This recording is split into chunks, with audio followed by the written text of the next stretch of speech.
चलेगी। छत्तीस बिरादरी का भाईचारा जिंदाबाद, छत्तीस बिरादरी का भाईचारा जिंदाबाद, किसान मजदूर की एकता जिंदाबाद। आवाज दो, किसान मजदूर का भाईचारा जिंदाबाद, छत्तीस बिरादरी का भाईचारा जिंदाबाद, जनता का भाईचारा जिंदाबाद।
किसानों के लिए तो सबसे आगे मेरे को कर देना।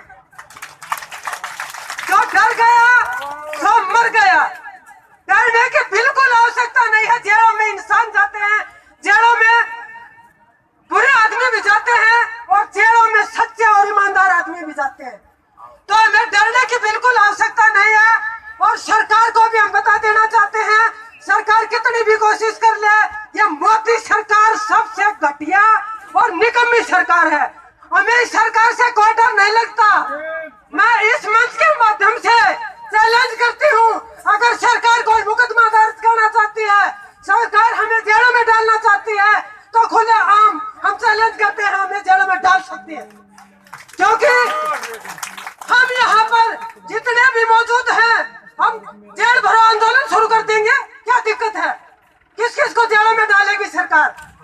डरने की आवश्यकता नहीं है। किसान भाइयों से, किसान ताऊजियों से, मेरी माताओं से मैं जोड़ के प्रार्थना करती हूँ कि तन मन धन से लगे रहो।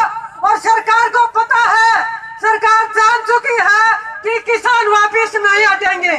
सरकार बस अब खोखला हो चुकी है अंदर से, और सरकार को मालूम भी हो गया है कि किसी भी हालत में किसान वापिस नहीं जाएंगे। और हम जाएंगे भी नहीं, हम बिल्कुल वापस नहीं जाएंगे।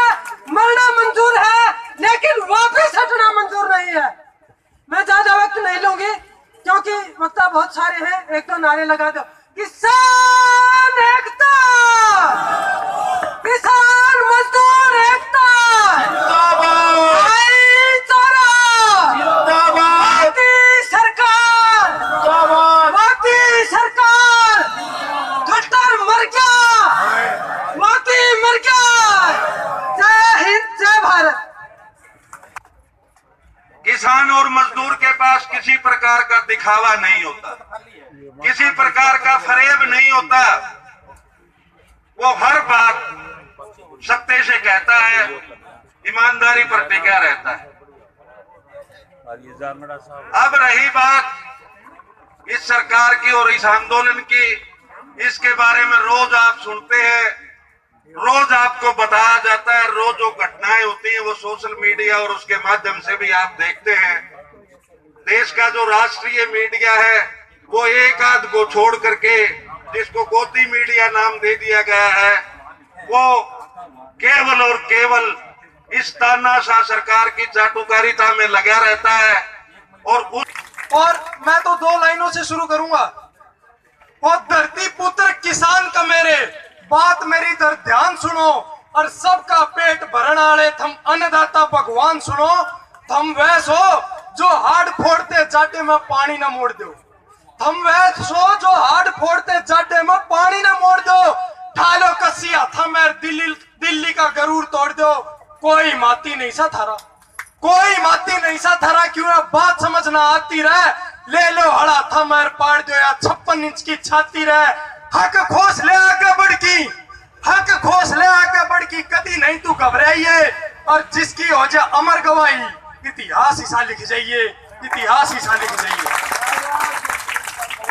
साथियों, पहले मेरे से पहले जो वक्त आए उन्होंने भी कहा कि आरएसएस और बीजेपी अपने बाप की भी सगी नहीं है, और नहीं है। और यो तो इतिहास गवाह है, जब भगत सिंह पर मुकदमा चल रहा था फांसी के लिए, आरएसएस के संस्थापक हेडग्वार का दोस्त भगत सिंह के खिलाफ केस लड़ रहा था। आरएसएस वो संगठन है जिसने हमारे देश की आन बान शान तिरंगे झंडे को देश का झंडा मानने से इनकार कर दिया था, देश का तिरंगा झंडा जलाया था। वो आरएसएस है। और यह आरएसएस आज भारत देशभक्ति सिखाओगी, क्या कहेगी एक देशभक्त बनो, देशभक्त। आरएसएस के मुंह है देशभक्त कवान तो बढ़िया, हम अपने बुद्धिजीवी वर्ग तय देशभक्त को लेंगे। ये तो हमारे देशद्रोही का तो कोई दिक्कत को नहीं, हमारी देशभक्ति का परिचय आरएसएस बीजेपी नहीं दे सकती। भगत सिंह सर छोटू राम की संतान, मेरा मादरे वतन हिंदुस्तान, अंबेडकर मेरा शिक्षक, बुद्ध मेरा शुरू, नानक मेरा गुरु। मैं खौफ खा के डर जाने से, बेमौत मारे मर जाने से इंकार करता हूं। मैं इंकार करता हूं, मैं जुल्म से इंकार करता हूं, क्योंकि जुल्म से इंकार करना इंकलाब की ओर बढ़ा हुआ पहला कदम है।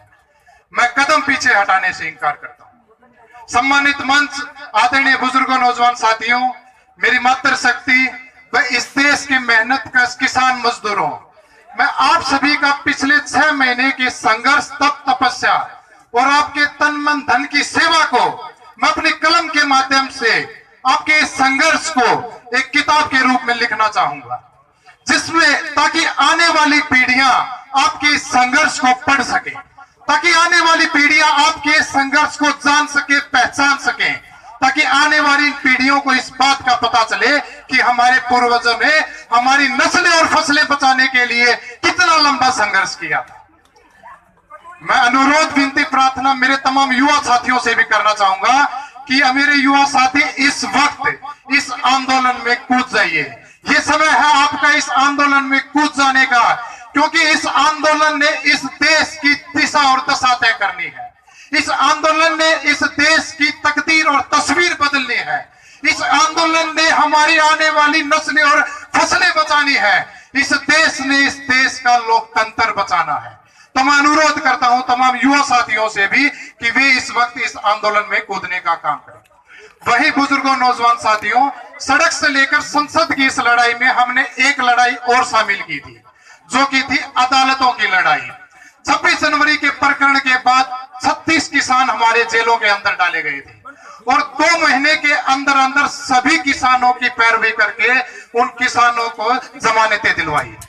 तो मैं आप सभी को इस बात का विश्वास दिलाने के लिए आया हूं कि चरखी दादरी भिवानी का किसी भी किसान को इस प्रशासन ने अगर अनुचित कार्रवाई कोई करने की कोशिश की तो एक बहुत बड़ी वकीलों की टीम दिल्ली में आपके पीछे खड़े करने का काम करूंगा।